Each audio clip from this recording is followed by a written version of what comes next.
Hallo zusammen und herzlich willkommen zu einem weiteren Video. Es gibt noch mal ein kleines Update jetzt zu dem Hallenboden oder beziehungsweise zu diesem Parkboden, den ich hier verlegt habe. Wie gesagt, der war eigentlich auch nicht gerade günstig. Also die Fläche, die wir jetzt hier sehen, sprich so ein bisschen länger als das Auto und ein bisschen breiter als das Auto. Auf der anderen Seite ist ungefähr genauso viel Platz. Hat mich 500 € gekostet. Das Ganze ist so ein Hartplastik. Das ist auch das, was mich so ein bisschen stört. Also unter anderem zum einen, dass es Hartplastik ist vom Geräusch her. Super unangenehm. Ich bin immer so ein bisschen, ja, so ein Akustikfanatiker. Ich finde das immer sehr unschön, wenn das so laut und klepprig ist. Das mag ich also nicht. Und zum anderen habe ich das Problem, dass der immer wieder wegrutscht. Das hatte ich euch bei dem initialen Aufbauvideo ja gezeigt. Da blende ich jetzt nochmal die Szene ein.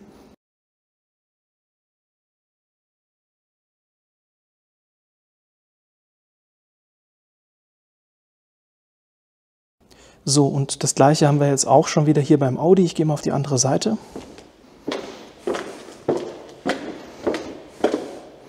Hier ist es jetzt nicht ganz so extrem, aber ich denke, man kann es auch erkennen, dass sich das hier schon wieder so ein bisschen aufgeschoben hat. Das ist halt echt nervig. So, ich versuche das hier nochmal zu zeigen. Also hier ist das jetzt eindeutig, blickt das nicht mehr auf, hat sich hier schon wieder so gewölbt. Ist halt echt käsig. Also ja, wirklich gut ist das nicht. Das war so ein Amazon-Ding, was ich da bestellt habe. Ich bestelle ja viel bei Amazon. Also ganz oft bin ich auch sehr, sehr zufrieden, aber das Ding kann ich wirklich nicht weiterempfehlen.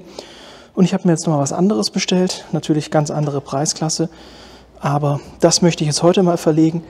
Das liegt da hinten und das schauen wir uns jetzt mal an. Das ist das, was ich mir jetzt bestellt habe. Das Ganze ist jetzt nicht mehr Hartplastik und auch deutlich schwerer. Die anderen sind richtig leicht. Das hier hat mich einige Gänge gekostet. Die haben das in der Palette oder mit einer Palette angeliefert. Hier habe ich jetzt auch mal ein bisschen was hingelegt.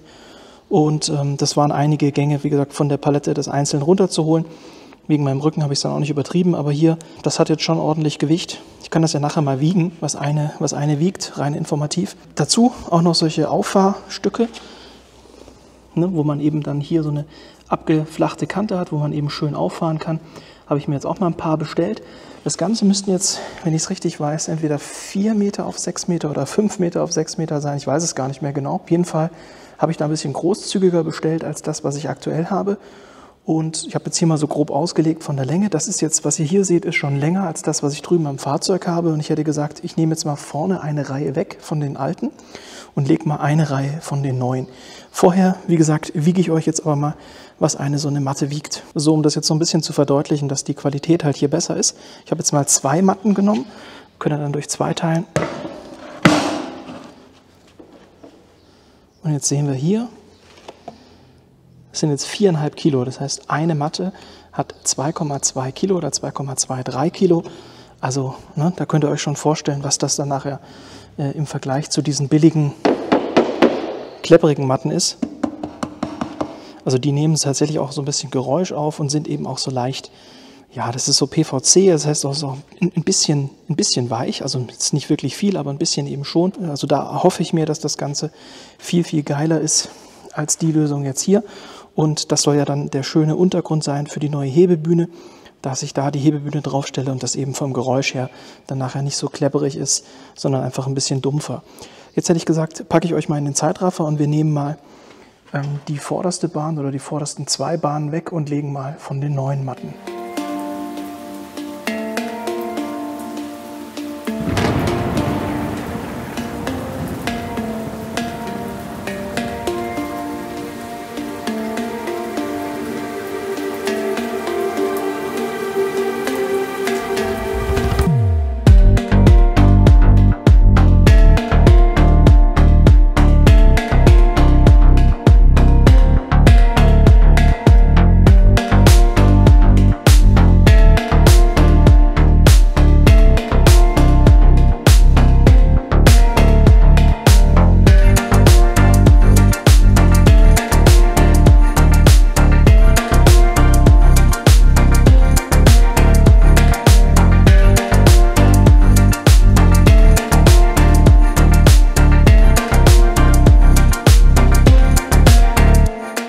jetzt habt ihr im Zeitraffer ein bisschen gesehen, wie ich hier schon die erste Bahn gelegt habe.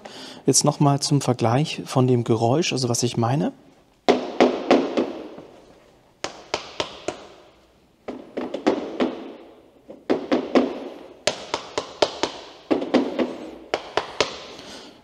Also das hier klingt halt wirklich sehr billig und klepperig.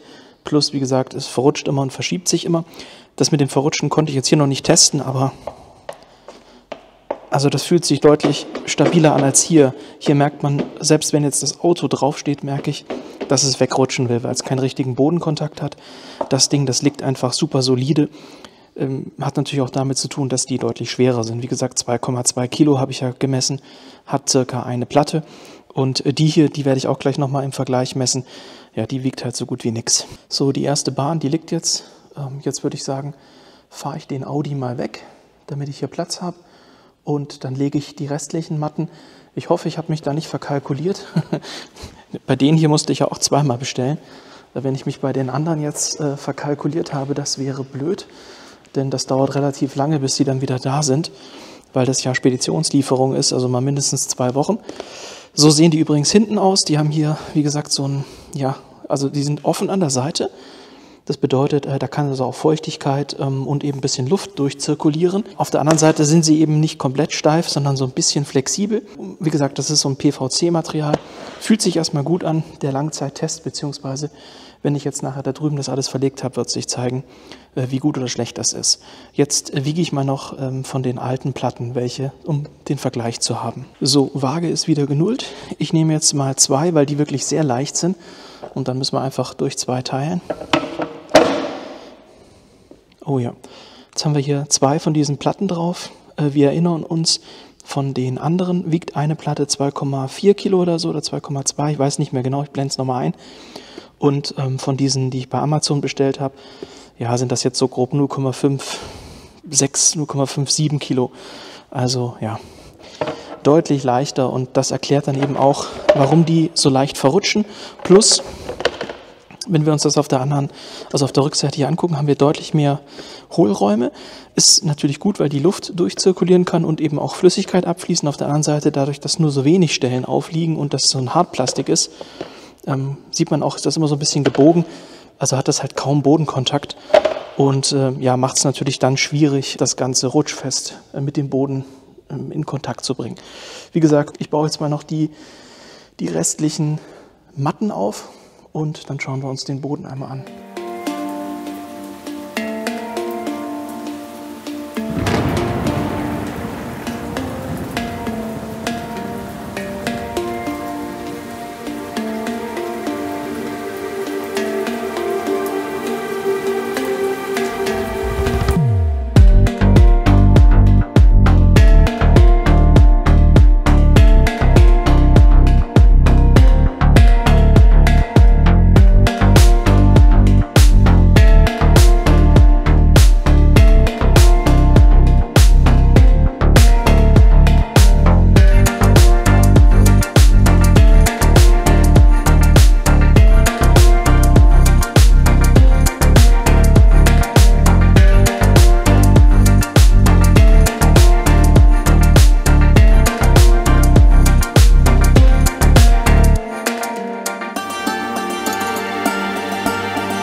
So, jetzt habt ihr im Zeitraffer gesehen, wie ich hier die Fläche frei gemacht habe. Jetzt werde ich hier nochmal staubsaugen, dass da so diese groben Körner weg sind. Dann werde ich hier die Bahnen auslegen. Ich weiß noch nicht, ob ich das im Zeitraffer auch einfange. Mal gucken. Wenn ja, schneide ich es rein. Wenn nicht, lasse ich es weg. Und jetzt schauen wir mal, was ich alles an alten Platten rausgeholt habe. Da hinten ist so ein kleiner Jenga-Turm. Also hier rechts sind ja die neuen Platten. Hier links sind die alten. Jetzt sind natürlich die alten Platten ein bisschen kleiner, also sozusagen vom Quadrat her. Aber trotzdem ist das ein Unterschied. Ich hoffe, ich habe mich nicht wieder verkalkuliert. Das sieht irgendwie Ja, schon ein deutlicher Unterschied. Jetzt schauen wir mal, wie es wird. Ja, ob ich mich verrechnet habe oder nicht.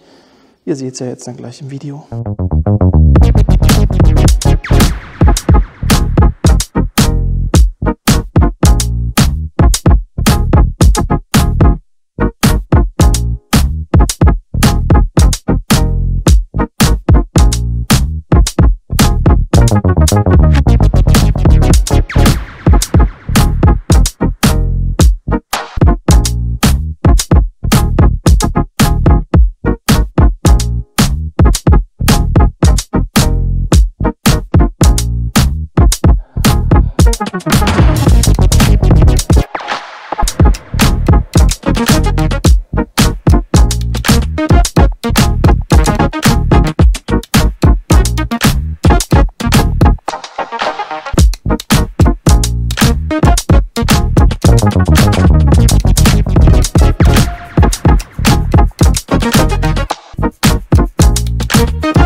So, jetzt habt ihr auch noch mal ein bisschen Zeitraffer gesehen beim Wiederaufbau. Ich habe jetzt allerdings nicht alles gefilmt, ist ja dann auch irgendwann langweilig. Ich habe jetzt die Fläche hier entsprechend ausgelegt. Ich habe auch schon einmal drüber gesaugt. Ich brauche jetzt auf jeden Fall noch irgendwie einen Wischmopp oder so hier in der Halle, damit ich da ab und an mal drüber wischen kann, feucht. Denn dadurch, dass das PVC ist, lässt sich das sehr, sehr gut reinigen. Ich habe jetzt auch noch einiges an Platten übrig. Also da drüben auf der Werkbank liegen noch so 5 Stück. Und hier hinten habe ich auch noch mal so 35. Und wie ihr sehen könnt, ich habe jetzt nur hier die Arbeitsfläche oder beziehungsweise die Fläche, die ich zukünftig als Hauptarbeitsfläche nutzen möchte. Die habe ich jetzt mal mit Platten ausgelegt. Da soll dann auch die Hebebühne hinkommen. Und ich habe mir jetzt gedacht, weil ich ja noch Platten habe, vielleicht bestelle ich mir noch mal welche nach, sodass ich hier da drüben die Fläche auch noch auslegen kann. Dann hätte ich da sozusagen unter dem M4 auch noch von diesen schönen Platten liegen. Das, denke ich, ist dann gibt insgesamt ein homogeneres Bild ab. Ich muss sagen, von der Verarbeitungsqualität soweit bin ich extrem begeistert. Also zum einen, dass dieses klepprige Geräusch weg ist. Das gibt auch dem ganzen Raum nochmal mehr Tiefe. Also das ist, dieses Hallen in der Halle ist jetzt so ein bisschen weg. Also da nimmt der Boden auch so ein bisschen Akustik auf. Dann, wie gesagt, hier diese schönen Enden mit dem angeflachten. Auch hier, dass das so wunderbar ineinander übergeht. Also der Boden ist ja unten drunter so ein bisschen wellig, aber ich muss sagen, die Nähte fügen sich hier wirklich sehr, sehr gut zusammen. Und ich habe jetzt auch mal probiert, auf dem anderen war es so, da bin ich direkt schon weggerutscht, wenn ich hier mit dem Fuß Kraft aufgeübt habe.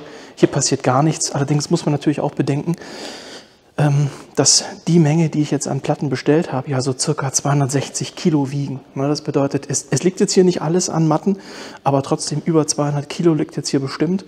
Und das hat natürlich ein gewisses Eigengewicht und ist dadurch auch träge. Zudem ist ja, wie gesagt, auf der Rückseite, ich hatte das ja vorher bei diesen billigeren Platten gezeigt, dass die nicht so guten Kontakt haben und auch relativ steif sind. Die hier sind ein bisschen flexibler, nicht so steif, können sich also besser an den Untergrund anpassen und haben eben viel kleineres Geflecht. Das heißt, hier liegt viel mehr von diesen Kreuzen auf dem Boden auf.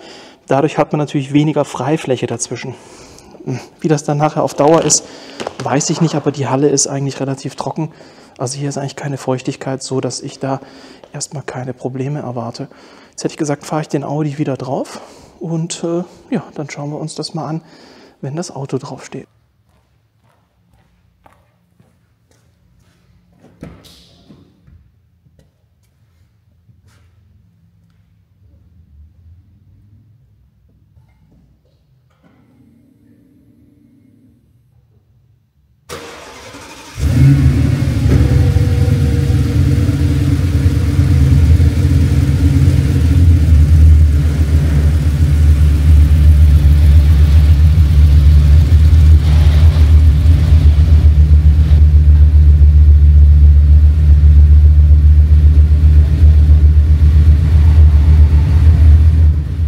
So, jetzt habt ihr gesehen, ich habe den Audi wieder draufgefahren und was ihr auch gesehen habt oder hoffentlich gesehen habt, ich denke, man kann das jetzt auch hier an der Seite gut erkennen, das System funktioniert. Hier verrutscht nichts. Ich habe auch ein bisschen gelenkt, da ist auch nichts verrutscht. Das ist alles noch an Ort und Stelle. Auch wie gesagt, das Laufgefühl, also sprich, es ist jetzt viel satter, nicht mehr so, ja, so klepperig, so bollerig. Das passt, das ist wirklich geil. Ich hatte jetzt sogar noch genug von diesen Dingern übrig, um mir hier nochmal eine kleine Arbeitsfläche zu machen. Das heißt, wenn ich dann hier mit einem Auto gerade reinfahre, habe ich hier auch nochmal eine kleine Arbeitsfläche, wo ich eben nicht direkt auf dem Hallenboden liegen muss und dass ich einfacher sauber halten kann. Und wenn mal was daneben tropft, kriegt man das da auch super gut wieder weggewischt. Da habe ich auch nochmal 2 von diesen kleinen Auffahrrampen verbaut. Wie gesagt, jetzt schaue ich mal, wie sich das im längeren Test bewährt, ob ich damit zufrieden bin oder ob irgendwelche Probleme auftreten. Das ist jetzt erstmal nur der erste Eindruck, aber der erste Eindruck ist auf jeden Fall deutlich besser als bei diesen billigen Plastikdingern hier. Ich denke, wenn man das jetzt nicht zum Arbeiten nutzt, also sprich nicht da wirklich viel Fahrzeuge drauf und wieder runter fährt oder das eben, wie gesagt, als Untergrund nutzen möchte für solche Tätigkeiten am Auto, wenn man das nur in die Garage legt, wo das ja auch, sage ich mal, dann von der Garagenwand her eingefasst ist und nicht mehr verrutschen kann, dann denke ich, kann man solche Plastikdinger auch verwenden. Hier für mich, für meinen Anwendungsbereich, habe ich jetzt einfach festgestellt, war das falsche Produkt, denn wie ihr sehen könnt, habe ich ja hier offene Wände. Und dadurch war immer die Möglichkeit da, dass wenn ich mit dem Fahrzeug drauf war, dass das eben nach vorne zur Seite sich bewegen kann. Und dafür sind diese Hartplastik-Untergründe scheinbar nicht ausgelegt. Zumindest aus meiner Erfahrung hat das nicht funktioniert. Das sieht jetzt echt super, super, super schön aus. Wie gesagt, auch insgesamt dieses Hallengefühl ist jetzt besser. Das gibt dem Ganzen nochmal mehr Volumen und das ist, wie gesagt, dieses extreme Hallen ist so ein bisschen zurückgegangen. Und ja, jetzt muss ich halt einfach schauen, wie sich damit arbeiten lässt, ob das gut ist. Wenn ich damit zufrieden bin, besorge ich mir vielleicht noch mal ein paar von diesen Matten. Die sind wirklich nicht gerade günstig. Also diese Fläche, die ist ja jetzt auch nicht klein. Da muss man auch sagen, ist eine große Fläche. Und das konnte ich ja sozusagen jetzt aufteilen. Hat mich so ja, knapp 2.000 € gekostet. Also das ist schon wirklich viel Geld für in Anführungszeichen nur einen Boden. Ich hoffe, dass er auch wirklich stabil ist und ich da dann keine Probleme bekomme. Ich habe jetzt noch 2 in Reserve irgendwo. Da habe ich noch 2 in Reserve. Wie gesagt, das hier wäre eigentlich auch eher Reserve gewesen, falls mal was kaputt geht. Ich habe das jetzt aber hier ausgelegt. Zur Not kann ich ja dann immer noch hin und her tauschen. Die Fläche da hinten ist ja das Wichtige. Wie gesagt, Langzeittest wird dann irgendwann nochmal kommen. Jetzt werkle ich mal ein bisschen auf dem Boden und so in einem halben Jahr oder so versuche ich dann mal noch ein Follow-up-Video zu machen, wie das Ganze sich im Dauertest dann nachher darstellt. Ich hoffe, es war was Hilfreiches für euch dabei. Würde mich freuen, wenn ihr auch im nächsten Video wieder mit einschaltet. Bis dahin euch eine gute Zeit und ciao.